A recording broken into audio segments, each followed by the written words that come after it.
তমলুক লোকসভা কেন্দ্রের বিজেপি প্রার্থী এখনো ঘোষণা হয়নি, তবে বিভিন্ন দিক থেকে জাস্টিস অভিজিৎ গাঙ্গুলির নাম ভেসে আসে। তবে এই জল্পনায় যে বাস্তবায়িত হচ্ছে তা আজ দেখা গেল তমলুকে। আজ তমলুকে দেবী বর্গভীমা মন্দিরে পুজো দিলেন জাস্টিস অভিজিৎ গাঙ্গুলি।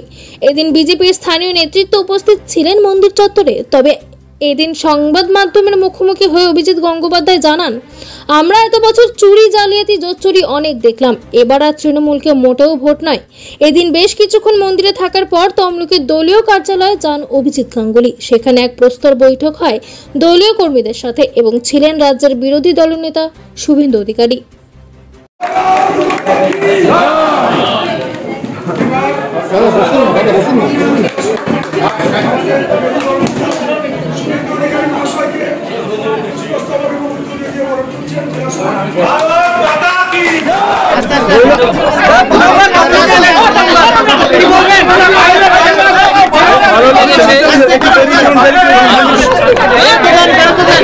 মানুষজনের যে আন্তরিকতা অভ্যর্থনা আমি পেলাম সেটা আমাকে অভিভূত করেছে, খুব ভালো লেগেছে।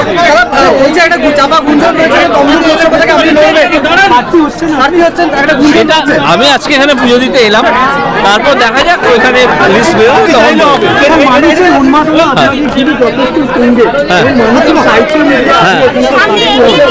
এখন এটা তো বিজেপির ওপর মহলের এতে হয়, আমার তো কিছু করার নেই। এটা তারা যেভাবে ঠিক করবেন সেভাবেই আমাকে মানতে হবে, আমি মানবো সেইভাবেই, সেটাই মানবো।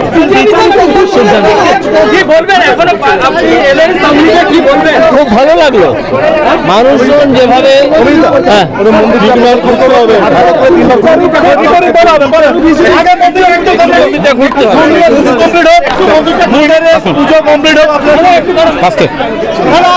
আপনার ব্যানার পড়লো।